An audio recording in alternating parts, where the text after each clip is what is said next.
Comme je l'ai dit tout d'abord, grand hommage à Jérôme Cléry qui a été un visionnaire qui nous permet d'avoir cet outil extraordinaire. Et c'est à triple titre que je suis heureux ici en tant que citoyen bastérien, sud-bastérien, puisque mes enfants ont nagé et ont même fait de la compétition dans cette piscine. Ma fille a fait partie de la sélection de la Guadeloupe de natation synchronisée. Comme médecin, je suis très content. D'ailleurs, l'unité de réadaptation cardiaque du service de cardiologie venait tous les jeudis ici avec des patients de la réadaptation pour faire de la natation, qui est un sport extraordinaire, une activité physique extraordinaire. Et bien sûr, en tant que maire, et je fais tout pour accélérer le décret qui permettra l'ouverture de cette piscine, puisque c'est le maire de Basse-Terre qui doit signer l'arrêté d'ouverture de la piscine. Nous faisons tout. Nous attendons juste le prélèvement bactériaux qui a été fait et qui est parti à l'Agence régionale de santé pour permettre que à la fois les écoles, à la fois les clubs, mais à la fois les particuliers puissent venir profiter de cet outil extraordinaire. Tout à fait. D'ailleurs, il y a une commission piscine qui s'est réunie au niveau de la communauté d'Aglo. Ma proposition a été acceptée. Il y aura des créneaux où un citoyen peut individuellement venir s'adonner à la natation sans obligatoirement participer ou appartenir à un club. On peut trouver une organisation intelligente qui permettra aux écoles, aux clubs et aux particuliers de profiter de cet outil. Oui, dès le départ, j'ai eu une écoute très forte auprès du président Harry Chalus qui a décidé de nous accompagner. J'ai beaucoup suivi ce dossier parce que pour moi, il n'était pas pensable qu'un complexe sportif, surtout que j'ai très clairement indiqué pendant toutes ces années que je voulais que ce soit le deuxième pôle sportif de la Guadeloupe après le CREPS. Et vous avez vu que le président a répondu en tenant sa parole parce qu'il avait pris un engagement vis-à-vis de la population du Sud-Basse-Terre. Moi, je suis très fière aujourd'hui de travailler à côté d'Harry Chalus. C'est un bel investissement. Je formule le souhait que nous, dans le Grand Sud, nous soyons en capacité de nous retrouver tous ensemble pour faire vivre cet équipement et surtout le pérenniser et que nous ne nous retrouvions plus dans la situation dans laquelle nous nous sommes trouvés ces dernières années. Il faut que cette piscine puisse être ouverte au plus grand nombre. Mais il ne faut pas avoir des positions trop dogmatiques. Il faut d'abord s'assurer de la sécurité et respecter les règles d'hygiène. C'est très important dans une piscine. Ce n'est pas un équipement comme un autre. Donc toutes ces garanties, je sais que le président Abelli a le souci aujourd'hui de faire en sorte qu'elle fonctionne mieux, qu'elle fonctionne dans de bonnes conditions, parce qu'il faut. Aujourd'hui, l'argent public ne nous permet pas, tous les 10 ans, de revenir sur une réhabilitation d'un équipement sportif. Donc nous devons l'entretenir, nous devons assurer cet entretien qui nous permettra effectivement d'organiser de grandes compétitions et aussi permettre aux Bastériens d'avoir un lieu, notamment le dimanche, pour s'adonner au sport, parce que vous savez que le sport, c'est essentiel au niveau de la santé. Et j'ai une pensée particulière quand je vois le taux de mortalité ici en Guadeloupe qui augmente avec le nombre d'AVC.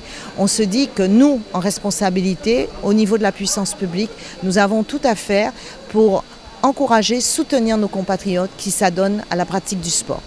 Eh bien oui, parce qu'après 3 ans quand même, mettez-vous à la place de ces jeunes qui sont obligés d'aller apprendre à nager dans la mer à Rivière-Sens, d'autres qui ne peuvent pas se déplacer parce qu'ils n'ont pas de moyens de locomotion. Ça a pris du temps, c'est vrai, parce qu'au départ, on nous avait demandé à remettre aux normes cette piscine. Et de remise aux normes, nous avions dû tout refaire. Carrelage, clôture, vestiaire, moteur. Donc aujourd'hui, c'est une belle satisfaction. Et je pense que les 40 000 enfants du côté de la Basse-Terre seront vraiment satisfaits dès lundi pour pouvoir revenir ici et s'approprier cette piscine maintenant qui vraiment fait la fierté de la Basse-Terre. Non, nous avons presque été seuls. Bon, l'État, heureusement quand même, l'État nous a accompagnés. Mais comme je le dis, ce n'est pas une question de seul ou pas seul. Ce qui est important, comme je l'ai toujours dit, c'est de travailler pour la Guadeloupe. Ce que nous faisons ici, ce n'est pas pour ni Basse-Terre, ni Baïf, ni Trois-Rivières. C'est pour toute la Basse-Terre, pour tous les enfants de la Basse-Terre. Et dès le mois de décembre, ce sont les travaux de la piscine de Pointe-Noire qui vont démarrer pour plus de 700 000 €, où l'État encore accompagne. Donc je suis vraiment très satisfait de tout ce que nous faisons en matière de sport, notamment la plaine de sport que nous allons livrer au niveau de Saint-Claude. Je crois que c'est d'ici une vingtaine de jours, avec un terrain, un mini-foot couvert, un terrain de basket, de hand, un parcours sportif de plus de 640 mètres où les gens pourront courir en bicross, et aussi au Carmel où nous avons des travaux que nous devons commencer pour remettre aux normes un terrain de foot, un terrain de basket. Le parc Salin aussi, où nous allons mettre une surface souple. Voilà, en matière de sport, c'est 22 millions que la région investit sur toute la Guadeloupe. Vous avez, rappelez-vous, de Capesterre de Maïgalante, le stade du Moule, bientôt le stade de Trois-Rivières qui sera inauguré, la piste Marie-Josée Pérec d'ici le 22 décembre. Donc, nous sommes fiers du travail réalisé par la commission sport menée par M. Bernard Pancrel et nous continuerons dans toutes les disciplines, surtout, comme je le dis, dans l'intérêt de la Guadeloupe. Là, ça, je ne me mêle pas. Je sais que c'est avec le Sud Basse-Terre et la mairie de Basse-Terre que nous travaillons. Nous avons fait des travaux en tant que maître d'ouvrage. Maintenant, la gestion, ça, c'est l'affaire des Basse-Terriens, des Guadeloupéens et des collectivités. Alors oui, on assiste à la renaissance de la piscine intercommunale de Rivière-des-Pères, qui avait été fermée en septembre 2017 suite au passage de l'ouragan Maria, puisqu'on avait découvert des fuites importantes sur le grand bassin, et donc il fallait réparer. Bon, on a décidé, en tout cas ceux qui étaient là vraiment en responsabilité, ont décidé de profiter de cette fermeture pour faire un lifting complet de l'établissement, puisqu'on avait des équipements qui arrivaient en fin de vie, il y avait des remises aux normes, des mises en conformité à faire, et donc effectivement, ça a pris du temps. Bon, après, se sont rajoutées là-dessus des difficultés financières qui ont fait que les choses sont traînées. Et grâce à la région, j'allais dire, et puis à l'État, puisque la région a mis plus d'1 million d'euros sur cette opération, l'État un peu plus de 5 millions, nous avons pu aujourd'hui inaugurer, en tout cas permettre la réouverture de cette piscine après des travaux, la réalisation de travaux qui ont coûté un peu moins de 2 millions d'euros. Non, la piscine n'a jamais été gérée par une seule association.